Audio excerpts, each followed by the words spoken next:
Bhopal MP ആയിരുന്ന പ്രഗ്യ താക്കൂറാണ് ഇത് പറഞ്ഞ സമയത്താണെന്ന് തോന്നുന്നത്. അതായത് പ്രഗ്യ താക്കൂറിന് ബ്രസ്റ്റ് ക്യാൻസർ വന്ന സമയത്ത് എൻ്റെ ക്യാൻസർ മാറിയത് ഗോമൂത്രം കുടിച്ചിട്ടാണ് എന്നുള്ളൊരു വാദം അവർ ഉന്നയിക്കുന്നുണ്ടായിരുന്നു. അന്ന് അവരെ ചികിത്സിച്ച ഡോക്ടർ രംഗത്ത് വന്ന് ഞാൻ തന്നെ 3 സർജറി ഈ പ്രഗ്യ താക്കൂറിന് നടത്തിയിട്ടുണ്ട് എന്ന് പറഞ്ഞ ഒരു സാഹചര്യത്തിലാണെന്ന് തോന്നുന്നു.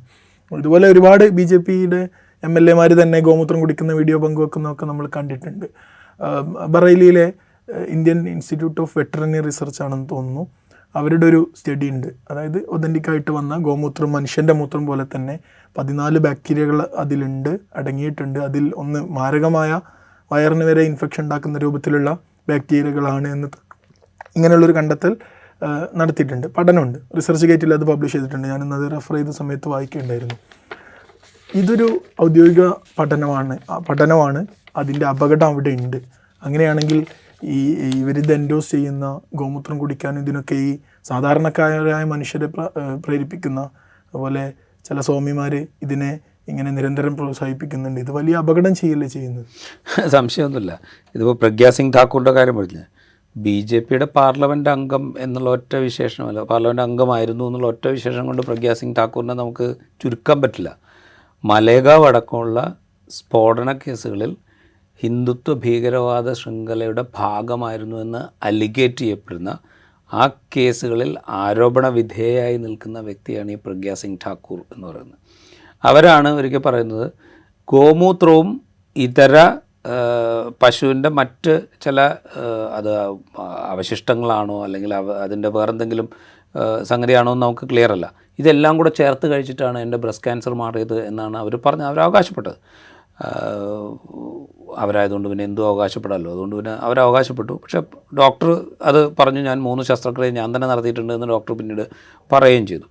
അപ്പം ഇതൊക്കെ ഒന്ന് ആലോചിച്ച് നോക്കുക. രാജ്യത്തെ പാർലമെൻറ്റ് അംഗമായിരിക്കുന്ന ഒരു വ്യക്തിയാണ് ഇത്തരം ഒരു മെസ്സേജ് കൊടുക്കുന്നത്. അതുപോലെ IIT ഡയറക്ടറായിരിക്കുന്ന ഒരാളാണ് ഇപ്പോൾ ഗോമൂത്രം കൊണ്ട് പനി മാറും എന്നുള്ളൊരു മെസ്സേജ് കൊടുക്കുന്നത്.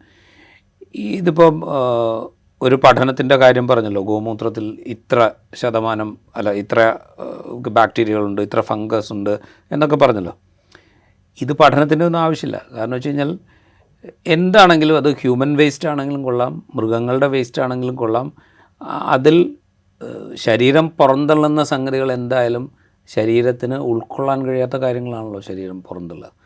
അപ്പോൾ അതിൽ ഈ പറഞ്ഞ ഘടകങ്ങളൊക്കെ ഉണ്ടാവാനുള്ള സാധ്യത വളരെ കൂടുതലാണ്. അത് സാമാന്യ ബുദ്ധിക്ക് മനസ്സിലാക്കാവുന്നതേ ഉള്ളൂ. ഇത്തരം പഠനങ്ങളുടെ ഒന്നും ആവശ്യമില്ല.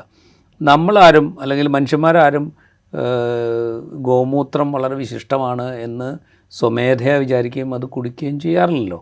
പാൽ കുടിക്കുന്ന പോലെ ആരും ഗോമൂത്രം കുടിക്കില്ലല്ലോ. അതുപോലെ സാധാരണ വെള്ളത്തിൽ കുളിക്കുന്നത് പോലെ ആരും ചാണകത്തിൽ പോയി കുളിക്കാറില്ലല്ലോ. അത് മനുഷ്യനത് മനസ്സിലാവുന്നതുകൊണ്ടാണ്. അതിന് പഠനത്തിൻ്റെ ഒന്നും ആവശ്യമില്ല, മനുഷ്യന്മാർക്കത് അറിയാം. അപ്പോൾ ഇതറിയാവുന്ന ആളുകളെ പറഞ്ഞ് തെറ്റിദ്ധരിപ്പിക്കുക എന്നുള്ള പണിയാണ് ഈ പറഞ്ഞ ചങ്ങായിമാരെ കരുതുക. അതിപ്പോൾ ഗോസംരക്ഷണശാലയിൽ പറഞ്ഞാലും, കോടതിയുടെ മുറിക്കുള്ളിലോ കോടതിയുടെ പുറത്തോ പറഞ്ഞാലും, ഇന്ത്യൻ ശാസ്ത്ര കോൺഗ്രസ്സിൽ പോയി പറഞ്ഞാലും, ആളുകളെ തെറ്റിദ്ധരിപ്പിക്കുന്ന പണി ഈ പറയുന്ന ഗ്രേഡിൽപ്പെട്ട ഏത് മനുഷ്യനെടുത്താലും, അത് പാർലമെൻറ്റ് അംഗമായാലും കൊള്ളാം, IITയുടെ ഡയറക്ടറായാലും കൊള്ളാം, ഇന്ത്യൻ പ്രധാനമന്ത്രി ആയാലും കൊള്ളാം, ആരായാലും ആളുകളെ തെറ്റിദ്ധരിപ്പിക്കുന്ന പണിയെടുത്തു കഴിഞ്ഞാൽ അതിന് നിയമം അനുശാസിക്കുന്ന വിധത്തിലുള്ള നടപടികളിലേക്ക് കടക്കുക എന്നുള്ളതാണ് പ്രധാനപ്പെട്ട കാര്യം. അതുകൊണ്ടാണ് ഭരണഘടന നേരത്തെ നമ്മൾ പറഞ്ഞ പോലെ ഈ സയൻറ്റിഫിക് ടെമ്പർ ഉണ്ടാകണം പൗരന്മാർക്ക്. സയൻറ്റിഫിക് ടെമ്പർ വളർത്തുക എന്നുള്ളത് പൗരൻ്റെ ഉത്തരവാദിത്വമാണ്. അത് മാത്രമല്ല, തെറ്റായ വിവരങ്ങൾ പ്രചരിപ്പിക്കുക എന്ന് പറയുന്നത് നിയമപ്രകാരം തന്നെ കുറ്റകരമായൊരു കാര്യമാണ്. ആ ഒരു കാര്യമാണ് ഇവിടെ ചെയ്യുന്നത്. പക്ഷേ ദൗർഭാഗ്യവശാൽ ഈ പറയുന്ന സംഗതികൾ പറഞ്ഞ ഒരു മനുഷ്യനെതിരെ പോലും ഒരു നിയമ നടപടിയും രാജ്യത്തുണ്ടായിട്ടില്ല. രാജസ്ഥാൻ ഹൈക്കോടതി ജഡ്ജിയുടെ കാര്യം പറഞ്ഞു, മയിലുകൾ ഇണചേരാറില്ല, കണ്ണീരിൽ നിന്നാണ് മയിലുകൾ അടുത്ത ജനറേഷൻ ഉൽപ്പാദിപ്പിക്കുന്നത് എന്ന് പറഞ്ഞ രാജസ്ഥാൻ ഹൈക്കോടതി ജഡ്ജി അദ്ദേഹത്തിൻ്റെ സർവീസൊക്കെ വളരെ ഗംഭീരമായി പൂർത്തിയാക്കിയതിന് ശേഷം റിട്ടയർ ചെയ്ത് പോവുകയാണ് ചെയ്തത്.